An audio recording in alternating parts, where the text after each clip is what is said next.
नमस्कार, स्वागत आप सभी का के न्यूज पर। हमारी इस खास चर्चा में आपके साथ में हूं ऐश्वर्या। पूरा भारत देश और हमारा उत्तर प्रदेश इस वक्त कोरोना की दूसरी लहर से जूझ रहा है। हालात उतने ही भयावह हैं, लेकिन इस बीच एक और चीज है जो लोगों के मौत बनकर अपना तांडव दिखा रही है, और वो चीज है जहरीली शराब। जी हाँ, उत्तर प्रदेश में एक बार फिर से जहरीली शराब ने अपना तांडव मचाया है। 3 अलग अलग जिलों से करीब 29 लोगों की मौत की खबरें आई हैं, और न जाने कितने हैं जो अस्पताल में अभी भी जिंदगी और मौत के बीच झूल रहे हैं।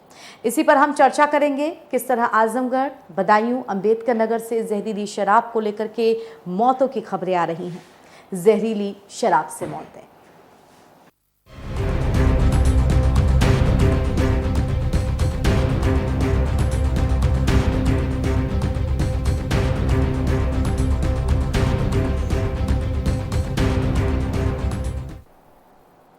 उत्तर प्रदेश में कोरोना का तांडव अभी कम होने का नाम नहीं ले रहा है। लगभग सब जगह आंशिक कर्फ्यू लगाया गया है, जिसमें जरूरी सामान छोड़ करके सारी दुकानें, बाजार बंद किए गए हैं। लेकिन उसके बावजूद बड़े पैमाने पर 3 जिलों से जहरीली शराब से मौत की खबरें आई हैं। आखिर ये शराब कैसे लोगों तक पहुंची, आखिर ये दुकानें कैसे खुली, कैसे जहरीली शराब ने इन सभी लोगों को असमय ही काल के गाल में समा दिया, और न जाने कितने ऐसे हैं जो अभी भी जिंदगी और मौत के बीच अस्पतालों में झूल रहे हैं। अंदाजा लगाने की कोशिश कीजिए, इस कोविड के संक्रमण के बीच जहां किसी भी आम पेशेंट को भर्ती मिलना बहुत मुश्किल है, जहरीली शराब से जो लोग इस वक्त जूझ रहे हैं वो कैसे अपना इलाज करा पाएंगे। और उससे भी बड़ी बात ये, आखिर क्यों रह रहकर तमाम पाबंदियों के बावजूद जहरीली शराब अपना तांडव दिखाती रहती है। चाहे वो हरदोई की बात हो, सीतापुर की बात हो, बस्ती की बात हो या फिर बाराबंकी की बात हो, जहरीली शराब से मौतों की खबर आए दिन सुर्खियां बटोरती है। इसी पर चर्चा करेंगे हम, लेकिन उससे पहले आप सभी के लिए एक विशेष रिपोर्ट।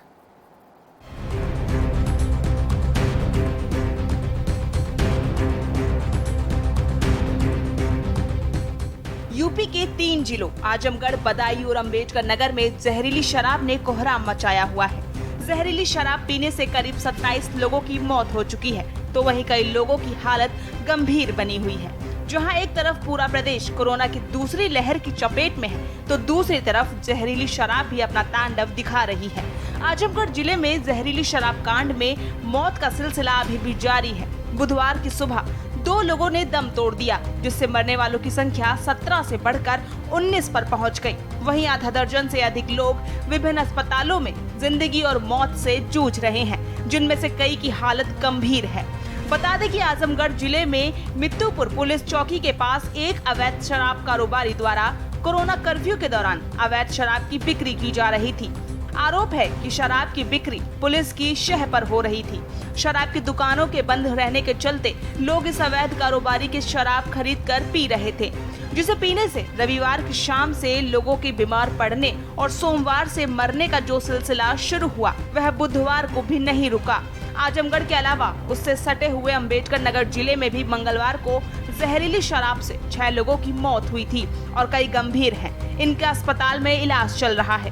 साथ ही बदायूं जिले में भी 2 युवकों की मौत जहरीली शराब पीने से हुई है। मुझे जानकारी हुई कि लगभग 16 लोग अब तक मर चुके हैं। मैं इस तरह के कृत्य की घोर निंदा करता हूं, और जो भी इसमें दोषी है, मैं प्रशासन से मांग करता हूं, जिला प्रशासन से, सबसे बड़ी बात, इस लॉकडाउन में दारू बिकना नहीं चाहिए। ये जानकारी हुई कि दारू जो है वो आजमगढ़ में एक बाज़ार है बॉर्डर की, मित्तूपुर, वहाँ से लोग दारू ले आए थे। सप्लाई आजमगढ़ से हुई थी। उस पर पावर हाउस करके मार्का 2 शीशी दारू बरामद हुई थी मकदूपुर में। उसमें पावर हाउस करके मार्का उस पर बना हुआ था।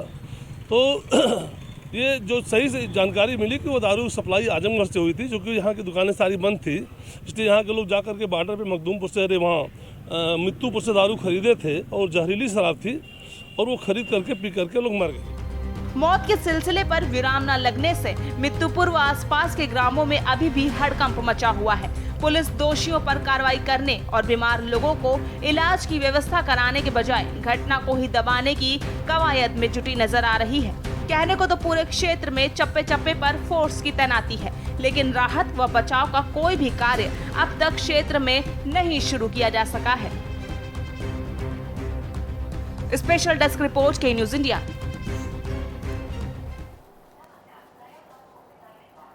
तो यूपी के 3 जिलों आजमगढ़, बदायूं और अंबेडकर नगर से जहरीली शराब से मौत की खबरें आ रही हैं। सबसे ज्यादा भयावह हालात आजमगढ़ के ही हैं, जहां पर रविवार को हुई इन शराब से मौतों की जो संख्या है वो धीरे धीरे 10 से बढ़कर के 15 हुई, 17 हुई और अब ये संख्या 19 तक पहुंच चुकी है।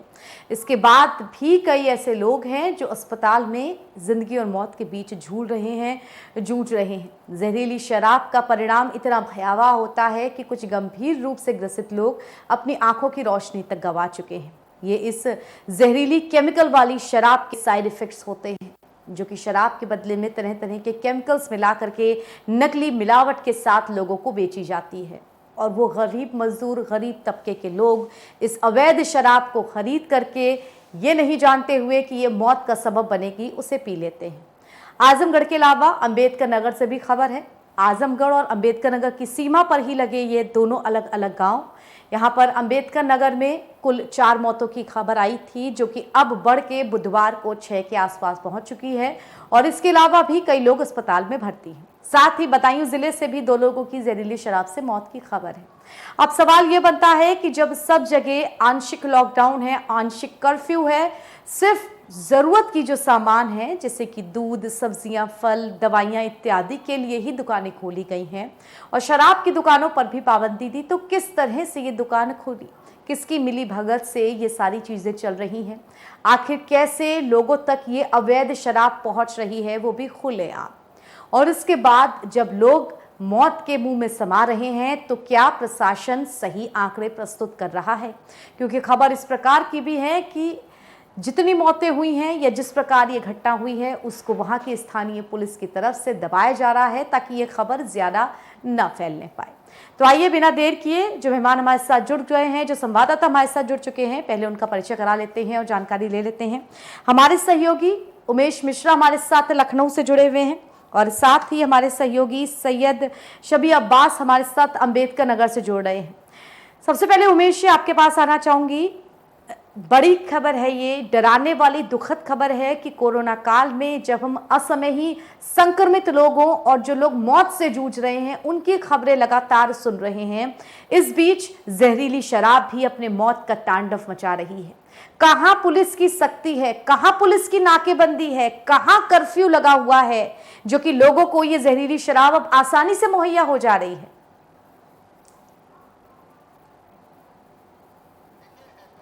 पूछ रहे हैं वहीं आप देखिए जिस तरह से ये पंचायत चुनाव में देसी दारू का जो वितरण हुआ है, हमें लगता है उसकी जो वजह है अब निकल कर सामने आ रही हैं। जो लोग पिए थे, जो जहरीली शराब का सेवन किए थे, उनके मौत के आंकड़े अब तक अगर देखें उत्तर प्रदेश में 27 लोगों की मौत हो चुकी है जहरीली शराब पीने से। तो आप सोचिए कितना कुछ प्रशासन संजीदा है। अगर इतना संजीदा होता तो क्या कुछ ये जो घटनाएं सामने आई हैं, जो मृतकों की संख्या निकल कर आ रही है, जो जहरीली शराब पीने से ही उनकी मौत हुई है, आखिर इन मौतों का जिम्मेदार कौन है? सबसे बड़ी बात। दूसरी, जिस तरह से अंबेडकर नगर में जैतपुर थाना क्षेत्र में 4 लोगों की मौत हुई जहरीली शराब पीने से, आप सोचिए कि जो ये पंचायत का चुनाव था, इस पंचायत चुनाव में जहरीली शराब को रोकना प्रशासन के लिए एक चैलेंज था। हालांकि तमाम ऐसे जो जिले के अफसर थे वो इस पे विशेष ध्यान दे रहे थे कि जहां एक तरफ कोरोना का संक्रमण, ये जो संकट काल चल रहा है, वहीं दूसरी तरफ ये जो ग्राम पंचायत के चुनाव हैं, इसमें जो देसी शराब का वितरण किया जा रहा है या कोई बांट सकता है। हालांकि तमाम ऐसे अधिकारी रहे, अपनी सजगता और सूझबूझ के चलते उन्होंने अपने जिले में इस तरह घटना नहीं होने दिया। लेकिन कहीं कहीं जहां पे लापरवाह अफसर रहे, जहां पे लापरवाह आबकारी विभाग के लोग थे, जहां पे जिला प्रशासन लापरवाह था, वहां पे ये चीजें निकल कर आई हैं। चाहे आजमगढ़ की बात की जाए ऐश्वर्या, अंबेडकर नगर की बात की जाए या और किसी जिले की बात की जाए, तो जो सूचनाएं जिले से निकल कर आई हैं, अभी हालांकि ज्यादा जिलों में यह संख्या नहीं है, लेकिन ये माना जा रहा है कि ये जहां जहां पर ये घटना हुई है, जहरीली शराब पीने से लोगों को मौत हुई है। कहीं न कहीं जिला प्रशासन जिम्मेदार है।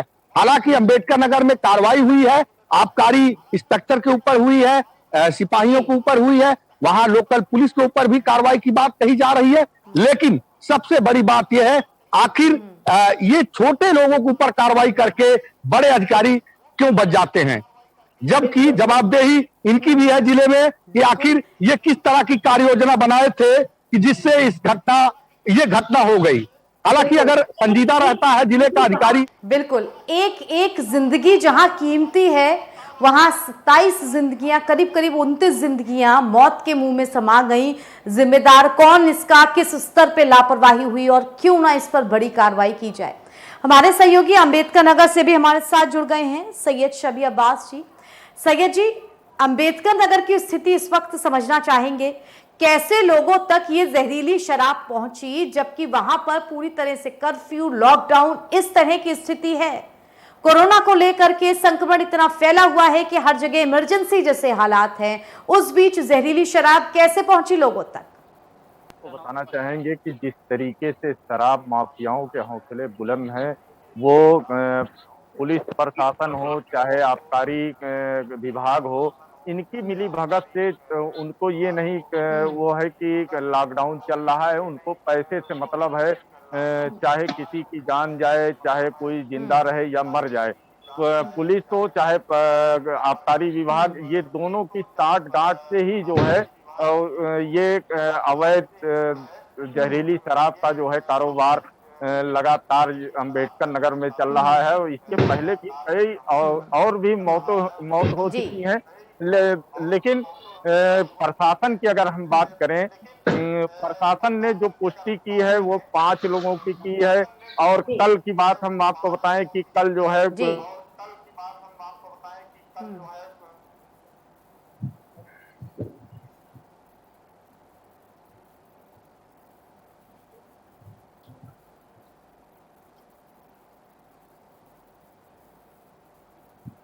इनकी मौत हुई है। आप ये बताइएगा कि इनको हार्ट अटैक आ गया। जी जी जी सैयद जी, अगर आप तक सैयद जी, अगर आप तक मेरी आवाज पहुंच पा रही है, तो बड़ा सवाल ये है कि जिस दुकान से ये शराब खरीदी गई, जहां से मिली, क्या वो वैध दुकान थी या फिर चोरी छिपे ये शराब बेची जा रही थी? अंबेडकर नगर से बगल जनपद आजमगढ़ है, ये शराब वहां से आई थी। वहां क्योंकि बॉर्डर का मामला है और वहां से जो है ये शराब लाई गई थी और वहां लोग जो है खुलेआम वहां बेची जाती है, क्योंकि वो तराई एरिया है, नदी का एरिया है। वहां इस तरीके का कारोबार फल फूल रहा है पूरी तरीके से, वो भी पुलिस और आबकारी के संरक्षण में। जी ये भी सैयद जी समझना चाहेंगे, शराब की जब ये खबरें आई उसके बाद लगातार ये बात भी सामने आ रही है कि पुलिस की देखरेख में ही ये धंधा चल रहा था। पुलिस को ये बात पता थी, वहां पर सांठगांठ थी, मिलीभगत थी, इसीलिए जब ये खबरें लीक हुई तो पुलिस ने भी इसको रोकने की कोशिश की, वहां की स्थानीय पुलिस ने। अगर की जाए कि पुलिस जो है रोकती अगर इस घटना को या आगे भी ऐसी घटना ना हो, लेकिन इससे कहीं न कहीं पुलिस जो है उस पूरे मामले को दबाने के चक्कर में लगी थी कि इस मामले को यहीं रफा दफा कर दिया जाए। जबकि जो शराब के सेवन से जिन लोगों की मौत हुई है, उनका ना तो पीएम हुआ है, ना जो है उनको जो है जलाया गया। उनको तत्काल जो है प्रशासन मिल के उनको तुरंत जो है गड्ढा खुदवा के उनको दफन कर दिया गया है। तो सवाल ये उठता है कि आखिर पुलिस अपनी नाकामी छिपाने के लिए इस तरीके का काम कर रही है, या फिर जो है ऊपर से कहीं से दबाव है कि वो जो है पीएम कराना चाहिए। जबकि अगर पीएम होता तो ये स्पष्ट हो जाता कि जो है किस तरीके शराब से मौत हुई, या सांस फूलने से हुई, या हार्ट अटैक से हुई है। जी बिल्कुल ठीक है। सैयद जी, एक और सवाल, अभी कितने ऐसे लोग हैं आजमगढ़ में भी, अंबेडकर ने भी, जो अभी भी अस्पताल में भर्ती हैं जहरीली शराब से? वो जिंदगी और मौत से जूझ रहे हैं, उनका ट्रीटमेंट चल रहा है, इलाज चल रहा है। और एक जानकारी आपको और बता दूं कि कल जो है डीआईजी आए थे घटना स्थल का मुआयना करने, लेकिन वो मुख्यालय तक ही आए और मुख्यालय से फिर वो आधी घंटा यहाँ रुकने के बाद यहाँ अधिकारियों से बात की, उसके बाद वो चले गए। अभी जो सूचना मिल रही है घटना स्थल पर line order DG line order जो है घटना स्थल पर पहुंचे हुए हैं। जी जी बिल्कुल। उमेश जी, आपके पास आना चाहूंगी। जैसे कि ये पूरी खबर है, करीब करीब 29 लोग मर चुके हैं, 8 लोग अभी जिंदगी और मौत के बीच झूल रहे हैं, लेकिन सिर्फ कुछ लोगों को सस्पेंड करके, एक छोटे मोटे दौरे करके सारी जो कार्रवाई है उसे खत्म कर दिया जाता है। ये चीज़ जड़ से खत्म क्यों नहीं होती? क्योंकि हर 15 दिन बाद हम किसी ना किसी अलग जिले में कितनी मौतें हुई इस पर चर्चा कर रहे होते हैं। आप प्रशासन की उदासीनता देखिए। अंबेडकर नगर में जो जहरीली शराब पीने से जिनकी मौत हुई थी, प्रशासन उन डेड बॉडियों को ले जाकर घर वालों के सहयोग से उनको समझा बुझा के उसका पोस्टमार्टम नहीं होने दिया गया, यानी उसको दफनाया गया। तो ये सबसे बड़ी बात है। आखिर क्यों जिला प्रशासन वहां पे पोस्टमार्टम नहीं कराता, ये क्लियर हो जाता। आखिर किस वजह से, क्या वजह थी, स्पष्ट हो जाता। लेकिन क्या जल्दी थी कि आपने लाशों का जबरन उनसे जो अंतिम संस्कार है वो कराया, पोस्टमार्टम क्यों नहीं होने दिया? और सबसे बड़ी उदासीनता आप देखिए कि डीआईजी रैंक का अधिकारी अंबेडकर नगर जिले पे जाते हैं, मुख्यालय तक ही वो सीमित हो जाते हैं। उनको इतनी भी जिम्मेदारी नहीं समझ में आती कि हम घटना स्थल तक जाएं, वहां देखें। और जहां पर ये घटना हुआ है ऐश्वर्या जी, ये आजमगढ़ का बॉर्डर का एरिया है और ये जो जहरीली शराब का ये जो खेप आई थी जिसके पीने से लोगों की मौत हुई है, कहीं न कहीं ये जो पूरा बॉर्डर के एरिया आजमगढ़ का, इस पे सघन निगरानी की बात होनी चाहिए और कहीं न कहीं डीआईजी को वहां तक जाना चाहिए था। मौके के हालात को देखते, वहां की भौगोलिक स्थिति देखते, बहुत सख्त कार्रवाई की जरूरत है कि कैसे इतने इमरजेंसी और संक्रमण के काल में भी हम जहरीली मौतों पर आज चर्चा कर रहे हैं। दोबारा आऊंगी उमेश जी आपके पास। बिल्कुल, दोबारा आऊंगी उमेश जी आपके साथ। फिलहाल दर्शकों, छोटे से ब्रेक के लिए यहाँ पर हम रुक रहे हैं, लेकिन ब्रेक के उस पार हमारे साथ मनोज मिश्रा जी भी जुड़ चुके हैं, वरिष्ठ पत्रकार, उनके साथ चर्चा करेंगे। फिलहाल छोटा सा ब्रेक।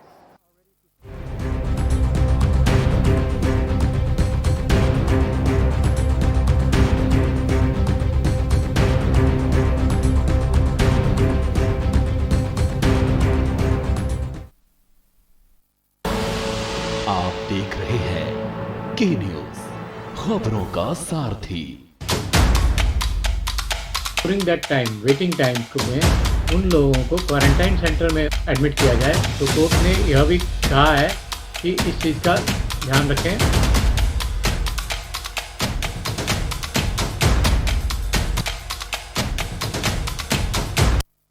कोरोना वायरस के संक्रमण से गर्भवती महिलाओं और बच्चों को सुरक्षित रखने के लिए उत्तराखंड सरकार तत्परता और गंभीरता से आगे बढ़ रही है। पहले सुनिए गर्भवती महिलाओं के लिए महिला रोगों की एक्सपर्ट डॉक्टर की सलाह। आईसीएमआर के अनुसार हमें कोरोना काल में 4 जांचों की अति आवश्यकता है, जो कि हमारी 12 हफ्ते, 20 हफ्ते, 28 हफ्ते और 36 हफ्ते पे होनी है। इस दौरान पे आपका जो टीकाकरण है, जो आपकी सामान्य जांचें हैं, जो आपकी अल्ट्रासाउंड है, ये सब डॉक्टर द्वारा कराई जाएगी। इस कोरोना काल में आपको 2-3 चीज़ों का विशेष ध्यान रखना है, जैसे कि सामाजिक दूरी, साफ सफाई का ध्यान रखना और मास्क पहनना है। अब जान लीजिए बच्चों के बारे में क्या बता रहे हैं सरकार के अनुभवी डॉक्टर।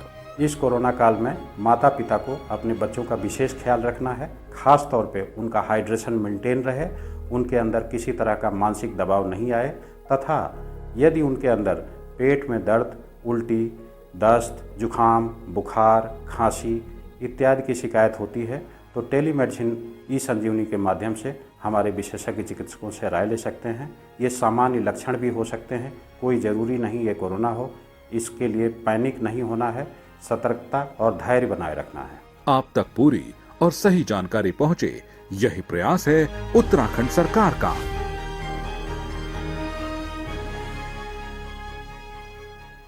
खुदी को आजमाया है तो ये अंदाज आया है, खुदी को आजमाया है तो ये अंदाज आया है। तुम में भी मैं हूं, शुद्ध प्लस पान मसाला।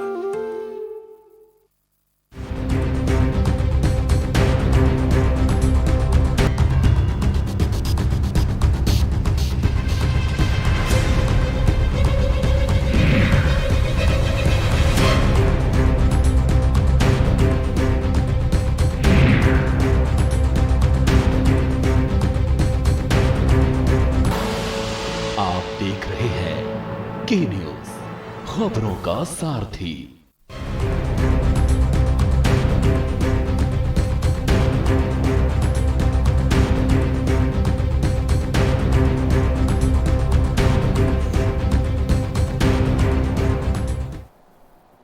ब्रेक के बाद स्वागत आप सभी का। चर्चा कर रहे हैं हम किस तरह जहरीली शराब से मौतें हुई हैं। ये जहरीला जाम उत्तर प्रदेश के 3 अलग अलग जिलों में करीब 29 जिंदगियों को निगल चुका है और भी कई जिंदगियां हैं जो अस्पताल में इस वक्त जूझ रही हैं। हमारे साथ वरिष्ठ पत्रकार मनोज मिश्रा जी जुड़े हुए हैं, उनके साथ बातचीत करेंगे।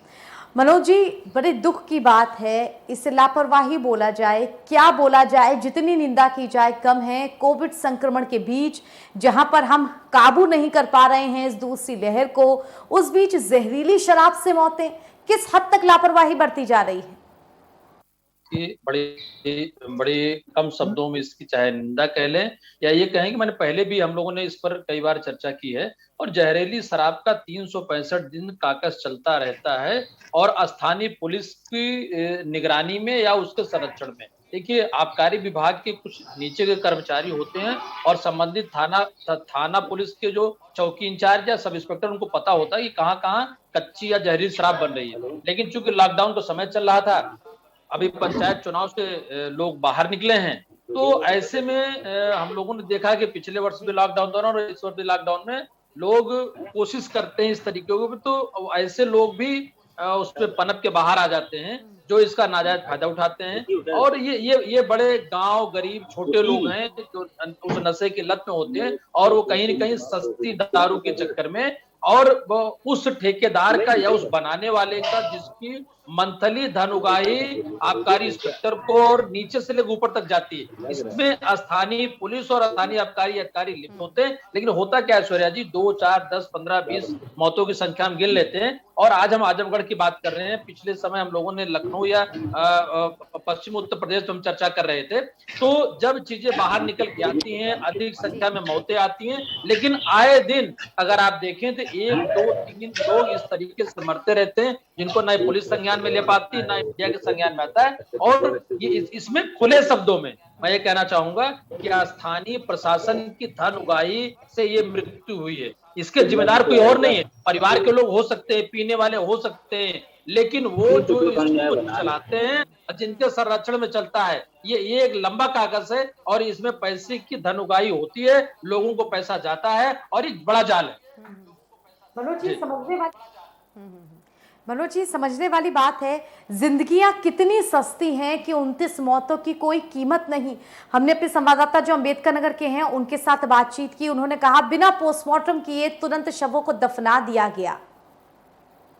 पहले की बात है, बड़ा हॉस्पिटल है दिल्ली का, उसमें जब लीकर से संबंधित पेशेंट जाते थे तो डॉक्टरों को ये कहना होता था कि मुझे पता है इसका लीवर की क्या स्थिति होगी, बाकी क्या स्थिति होती। ये तो बेचारे ऐसे लोग हैं कि कोरोना की महामारी जिस तरीके से पूरे देश और प्रदेश में चल रही है, उसमें इनकी जान जाना, जहरीली शराब से जाना, आपके चैनल ने इसको उठा करके खोजी पत्रकारिता इसको बाहर लाने की कोशिश की है।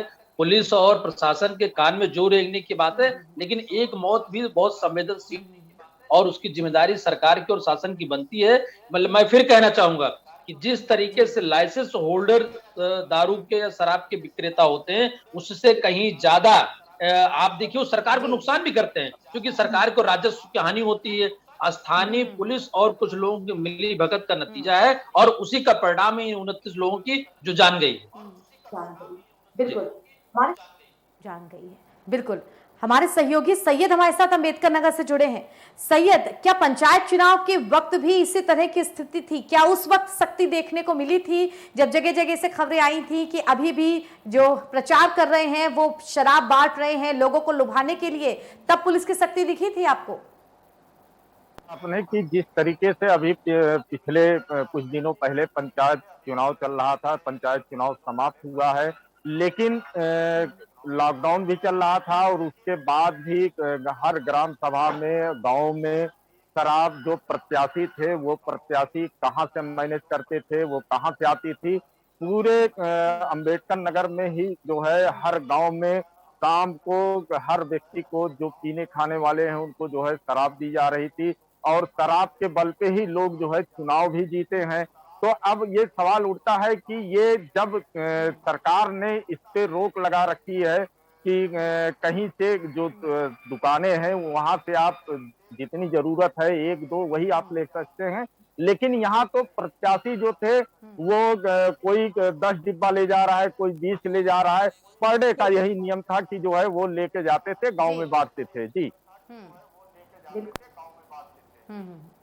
बिल्कुल खुलेआम ये चीज चली और उसका नतीजा अब हम देख रहे हैं कि इतने बड़ी स्तर पे संक्रमण के बावजूद आज हमारी चर्चा इन जहरीली मौतों पर है। बेहद दुखद। फिलहाल बहुत धन्यवाद मनोज सर आपका हमारे साथ जुड़ने के लिए इस महत्वपूर्ण चर्चा में। सैयद आपका भी बहुत धन्यवाद। उमेश आपका भी बहुत शुक्रिया हमारे साथ जुड़ने के लिए। और इस चर्चा से फिलहाल मुझे दीजिए इजाजत। देश दुनिया की तमाम खबरों के लिए के न्यूज के साथ जुड़े रहिए। धन्यवाद।